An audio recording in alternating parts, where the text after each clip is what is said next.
Welcome to the show today. We're doing a deep dive into the Tao Te Ching. We're looking at excerpts from Laotzu's Tao in Wu Wei, a 1919 English translation by Dwight Goddard. And what makes this one really interesting is that it's got this interpretation by Henri Borel, which I think gives us a really unique perspective on this ancient text. It does. Even for someone like you who's already pretty familiar with Taoism, this older translation it can offer some fresh insights. Totally. The core concepts, of course, are Tao and Wu Wei, which we'll be talking about today in detail. It's almost like a cheat sheet to ancient wisdom for living a fulfilling life. That's a great way to put it. It really is about understanding these timeless principles and seeing how they apply to our lives. So let's start with Tao.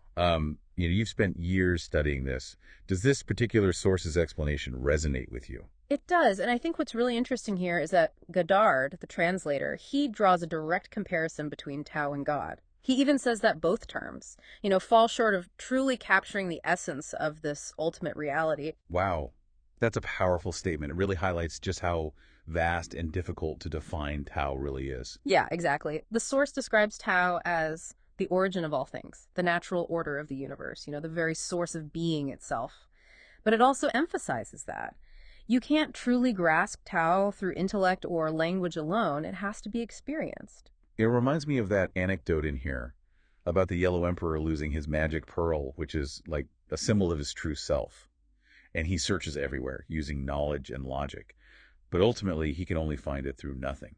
What are your thoughts on that? It's such a powerful story. It suggests that, understanding Tao isn't about accumulating more knowledge or striving for something outside of ourselves. It's about recognizing the limitations of our usual ways of knowing and being open to a deeper level of experience. So it's more about letting go and embracing emptiness. That's one way to look at it. It's about recognizing that we're already connected to Tao. It's already within us. The challenge is to quiet the mind and allow ourselves to experience that connection directly. That leads us perfectly into the next big concept, Wu Wei, or non-action. A lot of people misunderstand this idea, thinking it means being passive or doing nothing at all. It's definitely one of the most misunderstood concepts in Taoism. Wu Wei is not about inactivity. It's about effortless action, about moving in harmony with the natural flow of Tao. The source actually uses a really beautiful analogy to illustrate this. The sea. Oh, yes. It talks about how the sea is incredibly powerful, constantly moving and changing, but it doesn't try to do any of that. It just flows. Exactly. The sea doesn't resist its own nature. It embodies Wu Wei perfectly. And in the same way, when we align ourselves with Tao, our actions become effortless and natural, almost like we're being guided by an invisible force. So how can we, as humans, living in a complex world, apply this idea of effortless action to our own lives? How can we find that sense of flow in our daily actions and decisions? That's the key question, isn't it? If we think about what the source is saying about interconnectedness, Wu Wei is about recognizing that we're not separate from Tao, but rather a part of it. When we act from that place of unity, our actions naturally align with the flow of the universe. It sounds like it's less about forcing things to happen and more about trusting that we're guided by something larger than ourselves. Exactly. It's about surrendering to the wisdom of the natural order instead of trying to impose our will upon it. So this idea of living in harmony with Tao, it's not just about personal growth, right? Yeah. The source material also explores how these principles can be applied to art, love, even death. Absolutely. And the source's perspective on art is particularly fascinating. It argues that true art flows naturally from Tao. Much like the roaring of the sea or the singing of a bird, it's about creating from a place of inner inspiration, not from a desire for external rewards or recognition. So a true artist, according to this perspective, is creating because they are compelled to express something deeper, something that comes from that connection to Tao. Precisely. They're not creating for fame or fortune, but because they are a conduit for the creative force of the universe. That makes you wonder about all the art that's created purely for commercial purposes, driven by trends and marketing strategies. Can that even be considered true art if it's not coming from a genuine place of inspiration? That's a great question. The source certainly suggests that art that flows from Tao has a different quality to it, a depth and authenticity that resonates on a deeper level. What about love? How does this source material approach that universal experience? Well, the source describes love as an expression of Tao, a force that draws individuals together, and ultimately leads them back to the source. There's this really striking analogy that compares loving souls to clouds, floating together and eventually dissolving into the infinite sky. Wow, that's beautiful. So it's like saying love isn't about clinging to another person, but about recognizing our shared journey back to Tao, back to that underlying unity. You got it. It's a way of seeing love not just as a romantic feeling, but as a reflection of the interconnectedness of all things. This is really giving me a whole new perspective on love. Okay, last but not least, let's talk about death.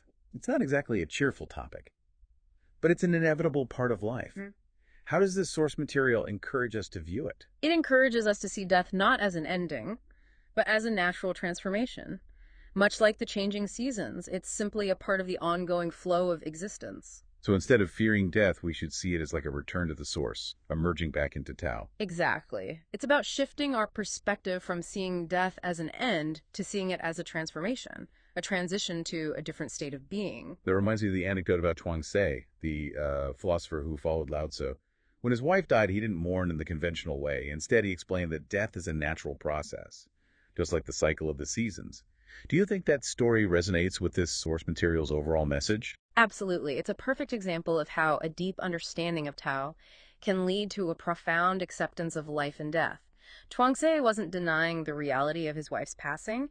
He was recognizing it as a natural part of the ever-changing flow of existence. It's a powerful message, especially in a culture that often tries to deny or avoid the reality of death. Yeah, it is, and it speaks to the potential for finding peace, and even liberation in understanding the interconnectedness of all things, including life and death.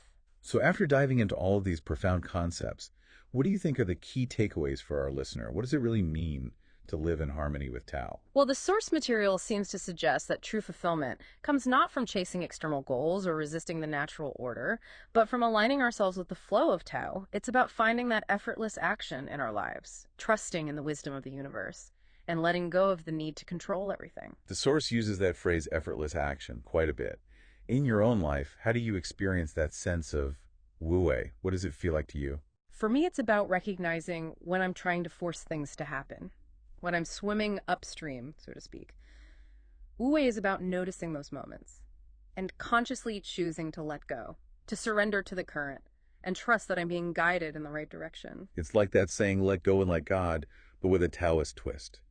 Instead of surrendering to a personal deity, we're surrendering to the natural order, to the flow of Tao. That's a great way to put it. And the source offers some specific practices for cultivating that sense of surrender.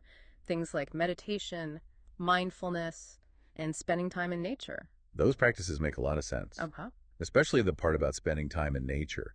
When you're surrounded by the natural world, it's hard not to feel a sense of awe and wonder at the effortless way everything unfolds. Exactly. Nature is the ultimate teacher of Wu Wei.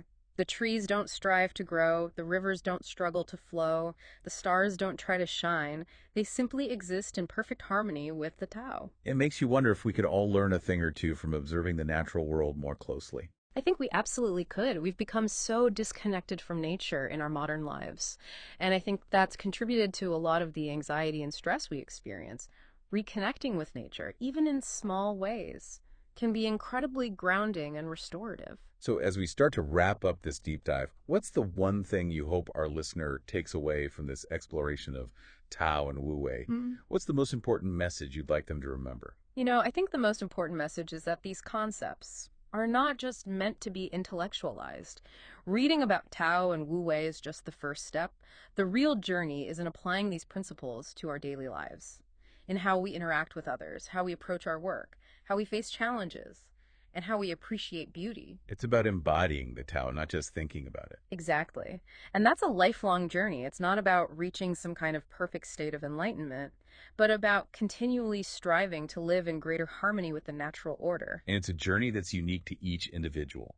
There's no one right way to live in accordance with Tao.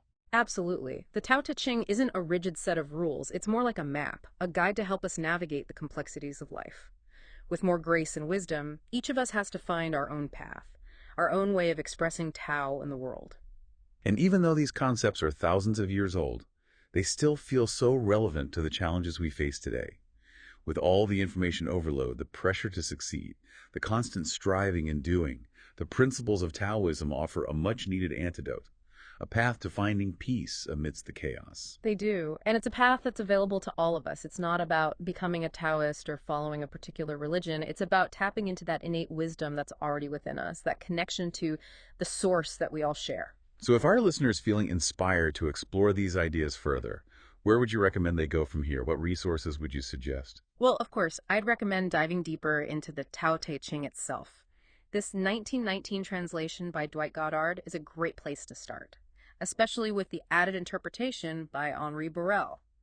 But there are many other translations and interpretations out there, so I encourage your listener to explore and find one that resonates with them. And there are other Taoist texts as well, right? Yeah. Like the writings of Chuang-Tzu, which we mentioned earlier. Yes, Chuang-Tzu's writings are full of insightful stories and parables that can really bring these concepts to life.